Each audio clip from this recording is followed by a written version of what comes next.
مفتی شاہد Mahmood official page میں آپ سب کا خوش آمدید کہتے ہیں. آج ہمارے ساتھ مفتی صاحب خود موجود ہیں. السلام علیکم سر. وعلیکم السلام. ٹھیک ٹھاک ہیں؟ جی اللہ کی رحمت. سر ہمارے سوشل میڈیا پیجز پہ لوگوں نے ایک سوالات کا انبار لگا دیا.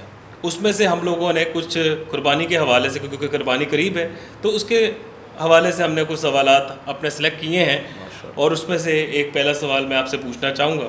جی. قربانی کس پر واجب ہے؟ کیا ہر ایک پر واجب ہے یا اس کی کوئی شرائط وغیرہ ہیں؟ قربانی اللہ تبارک و تعالیٰ نے نبی پاک صلی اللہ علیہ وسلم کو قرآن پاک میں فرمایا فَصَلِّ لِرَبِّكَ وَانْحَرْ، کہ پیارے نبی صلی اللہ علیہ وسلم آپ اللہ کی رضا کے لیے نماز پڑھیں اور قربانی ادا کریں. تو صحابہ کرام نے نبی پاک صلی اللہ علیہ وسلم سے پوچھا کہ یا رسول اللہ یہ قربانی کیا ہوتی ہیں؟ تو آپ نے فرمایا کہ سنت ابیکم ابراہیم، کہ یہ تمہارے باپ ابراہیم علیہ السلام کی سنت ہے. تو قربانی کو ہماری امت میں، اس امت محمدیہ میں اللہ تبارک و تعالیٰ نے ان لوگوں پر فرض کیا ہے کہ جو صاحب حیثیت. اس صاحب حیثیت میں نمبر ایک تو وہ مسلمان ہونا ضروری ہے، پھر بالغ ہو، اور پھر آزاد ہو، غلام نہ ہو، اور صاحب نصاب ہو. نصاب کا مطلب یہ ہوتا ہے کہ جس کے پاس 7.5 تولہ سونا یا 52.5 تولے چاندی، یا اس کی مالیت کی رقم اس کے پاس اپنی ضروریات اور حاجات اصلیہ سے زائد ہو، اور اس پہ قرض وغیرہ بھی اتنا نہ ہو کہ جس سے یہ نصاب ختم ہو جائے. البتہ اس کے نصاب میں سال پورا اتنا مالدار ہونا ضروری نہیں ہوتا، بلکہ 10 ذی الحجہ جو عید کا دن ہوتا ہے اس کی صبح سے لے کر تو 12 کی مغرب تک جو قربانی کا ٹائم ہے، اس ڈیوریشن میں کسی بھی ٹائم جب کسی بھی مرد یا عورت کے پاس اتنا مال آ جائے کہ جو اس نصاب کو پہنچتا ہے تو اس شخص پر قربانی کرنا واجب ہو جاتا ہے. جیسا کہ اب دوسرے سوال کی طرف بڑھتے ہیں، کیا قربانی عورتوں اور بچوں پر بھی واجب ہے؟ ہاں، قربانی جو ہے وہ عورت اور مرد، اس میں ان کی کوئی تقسیم نہیں ہے. مسلمان مرد، مسلمان عورت پر قربانی واجب ہوتی ہے. بچے جو نابالغ بچے ہوتے ہیں ان پہ تو قربانی واجب نہیں ہوتی ہے، لیکن جو بالغ ہو جائے جب اور وہ صاحب نصاب خود سے ہو جائے تو پھر اس پہ بھی قربانی واجب ہوگی.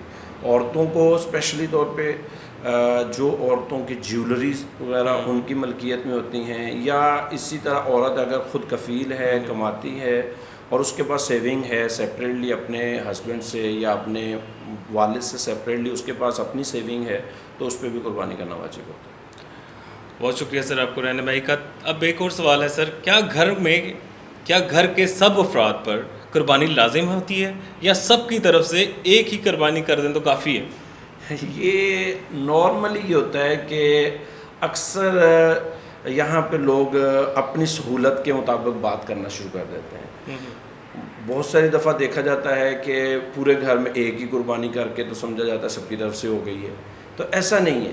میں نے شروع میں بھی آپ کو بتایا کہ گھر کے جتنے افراد خود کفیل ہیں اور وہ سیپریٹ ہیں، یعنی سیپریٹ مین کہ ان کی سیونگز سیپریٹ ہوتی ہیں، ان کی ارننگز سیپریٹ ہوتی ہیں، اور گھر کا جو نظام ہے وہ ایک پرسن کے ہاتھ میں نہیں ہوتا، تو اس صورت میں جس کے پاس بھی نصاب کو پہنچتی مالیت جب آ جائے گی اس پہ قربانی کرنا واجب ہو جائے گا. کسی ایک کی طرف سے کر کے کہنا کہ یہ سب کی طرف سے ہو جائے گی، یہ ایسا نہیں ہو سکتا.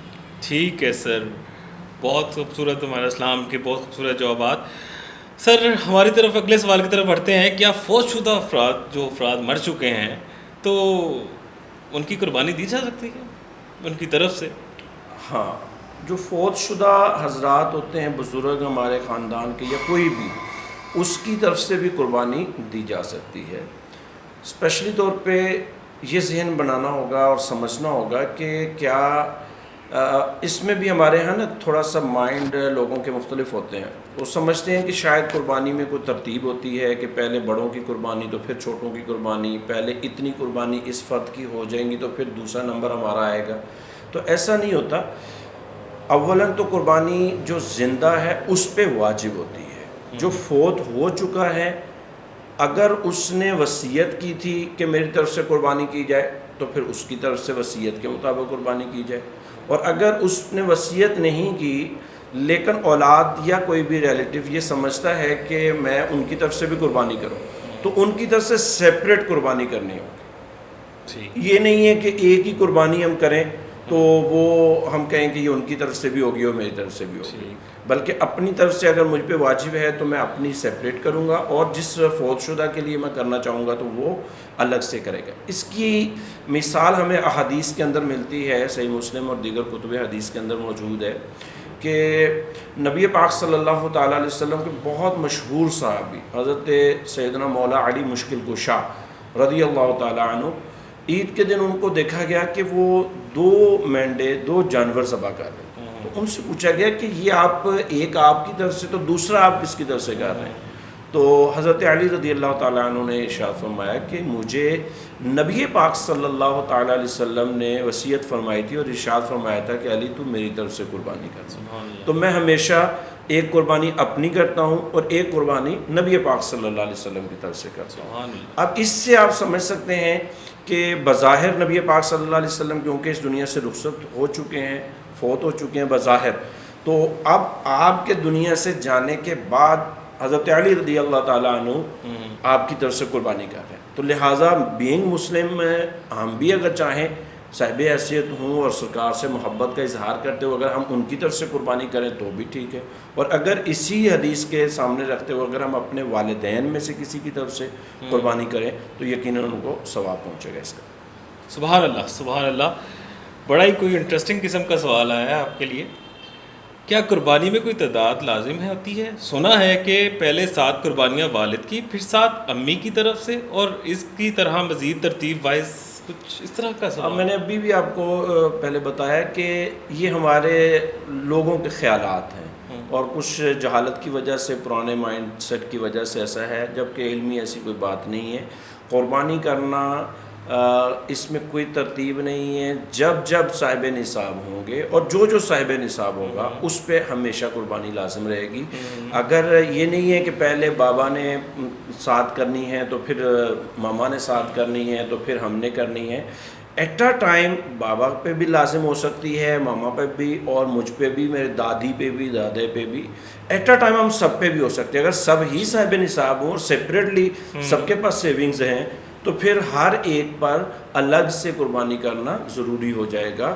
اور یہ بھی ہو سکتا ہے کہ بڑوں پر واجب ہی نہ ہوئی تھی اور آج بچے پہ واجب ہو گئی ہے, وہ صاحب نصاب ہو گیا, تو اب یہ نہیں وہ کہہ سکتا کہ میں پہلے امی کی طرف سے کروں گا تو پھر میں اپنی طرف سے کروں گا. آپ پر لازم ہے تو آپ اپنی آج ہی کریں گے.